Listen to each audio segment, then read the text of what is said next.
Yo, homeboy, bust this, man. I'm like real mad at these people who be like constantly running off at the lip, you know what I'm saying, man? They be constantly beefing, man, when they should just be chilling. Word, they need to learn to Shut up! What's going on, NBA fanatics? This is your friendly neighborhood Memphis Grizzly homer, Memphis X, and I talk hoops.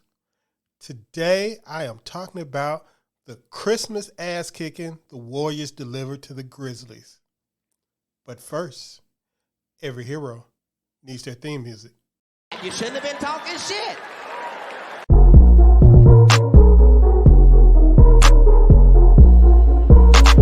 Piano.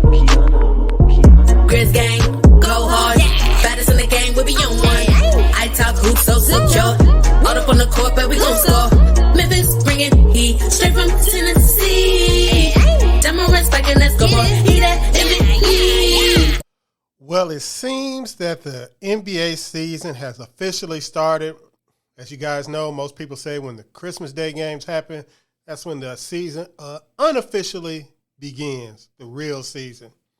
And if the last few games are any indication, the Memphis Grizzlies are not ready for prime time. Yes, they talk a lot of noise. Yes, they've been talking all week. Yes, Ja Morant said he's not worried about anybody in the West. But when they played Denver, they didn't show up. And when they played the Warriors, they didn't show up. The defending Western Conference champ and the now leading Western Conference team, they both showed the Grizzlies that they are not as close as maybe some of us think. Now, just to be honest, the game was the ultimate embarrassment for Grizzlies fans. Not only do they get housed by the Warriors, they got housed by the Warriors without Stephen Curry and Andrew Wiggins. They got their asses kicked by a bunch of role players, Klay Thompson, Poole, and Draymond Green. Not only that, as you can see by the thumbnail I put up, the Warriors talk shit in their face on the court. Poole ended up getting ejected. Klay Thompson was taunting Dillon Brooks. Draymond was taunting Ja Morant. And the Grizzlies still could not do anything about it. Jaren Jackson returned to his old ways of fouling all the damn time. So if you were a Grizzlies fan, this game put the spotlight on all the problems that this team is having. And the number one problem that this team has is they do not have any damn shooters. If Desmond Bane is not playing or if Desmond Bane is having an off game, nobody else can make a damn shot. The only other person that we got making shots are Santi Aldama and Ja Morant. And Ja Morant's 2 of 10 from three-point line. Santi was 3 of 6. Nobody else made more than one three-pointer. The Grizzlies were 9 for 39 for 23.1% from three-point range. Just an abysmal stretch of shooting that they've been on. And this is not something that is unpredictable because they still do not have real shooters on their team.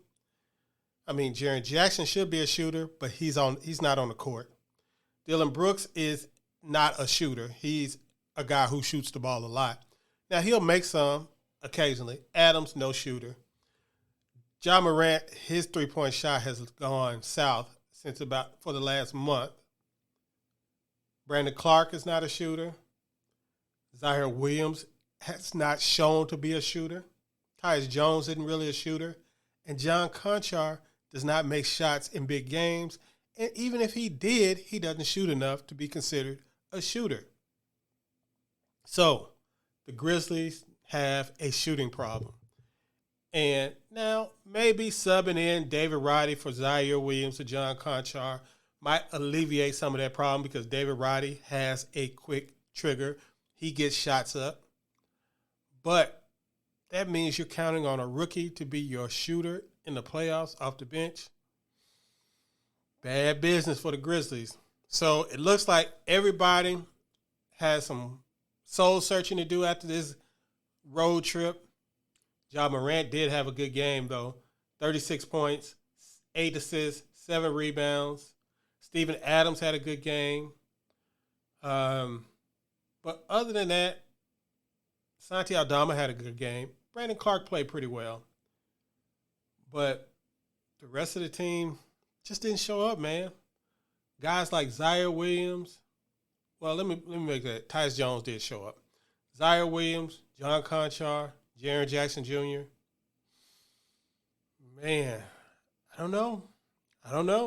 Jaren's got a long way to go because all that trust that he built up among the fan base has been eroded in the last week.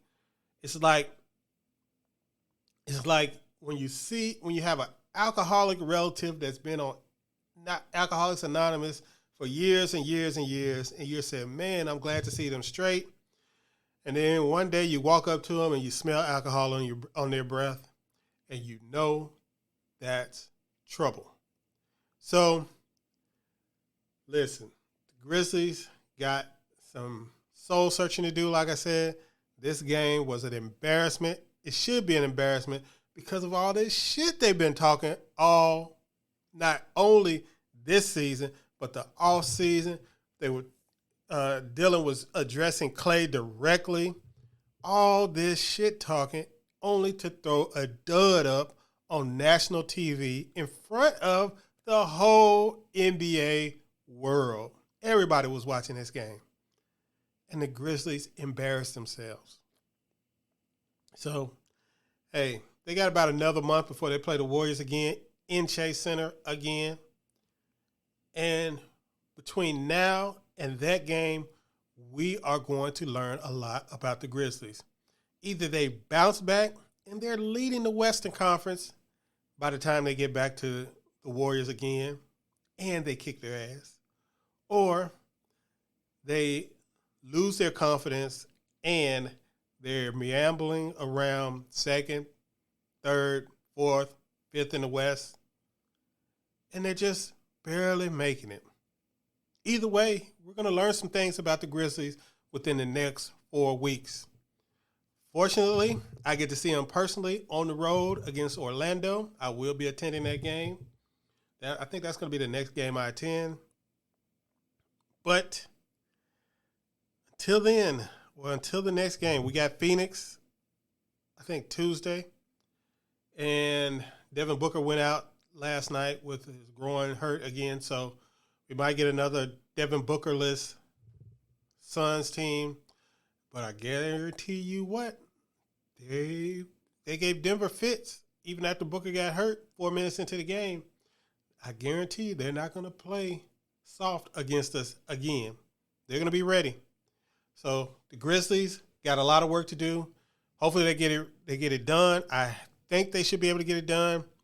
But if they can't, as a team, it's going to be up to the front office to make a move, the right move, to give this team the boost that it needs, because the front office has really been having this team playing with handcuffs, not using the mid-level exception, not being under the salary cap as a team that's contending is unheard of. They have got this team in handcuffs by the roster that they built. Not saying it's a bad roster, but it's not a roster that's built to contend this season for a championship. So they have some work to do. The front office, the coaching staff, the players, the fans on being able to take a loss with some damn dignity and pride and not acting a damn fool on Twitter. But, hey, it is what it is. Peace.